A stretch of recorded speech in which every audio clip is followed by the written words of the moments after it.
நேற்று ட்ரெஸ்ஸிங் ரூமில் இந்த மாதிரி தான் அந்த பையன் பேசியிருப்பான். அதாவது ஆர்ஆருக்கு மட்டும் ஒருத்தன் கிடச்சிட்டான்னா அவனே எல்லா மேட்சும் அடித்து அவனே ஜெயிக்க வச்சு அவனுக்கு கப்பே வாங்கி கொடுக்கணும். அது வரைக்கும் இவனுக்கு எதுவுமே பண்ண மாட்டானுங்க. நேற்று நடந்த மேட்ச் அந்த மாதிரி. ஒரு சின்ன பையன் நல்லா ஆடுறான்னா அவனையே எல்லா மேட்சும் ஆடுன்னு சொல்லிட்டு எவனுமே ஆட மாட்டேங்கிறானுங்க. அவ்வளவு பொறுப்பாக அந்த பையன் சேர்த்து வச்சிடறேன்னு பொறிக்கு மாதிரி போட்டு கொடுத்துட்டானுங்க நேற்று ஆர்ஆர் பவுலருங்க. சாய் சுதர்சன் கில்லு 2 பேரையும் இன்னும் மேட்சை முடிச்சிருப்பானுங்க. அப்புறம் சாய் சுதர்சனுக்கு வந்து பேட்டே பிடிக்க தெரியாது, அதனால அவர் அவுட் ஆனார். பிரின்சிஸ் பேக் அப்படிங்கிற மாதிரி கில்லு போட்டு ஒரு செஞ்சுரி போட்டு அடித்து ஆர்ஆரை வீட்டுக்கு அனுப்பி வச்சிட்டாப்புல.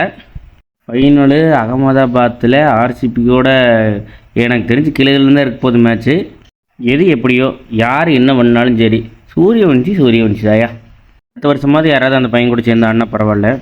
மனுஷன் எவ்வளோ வேதனையோடு போக வேண்டியதாக இருக்குது பார்த்தீங்களா. அடுத்த வீடியோவில் பார்க்குறேன். டாட்டா பாய்.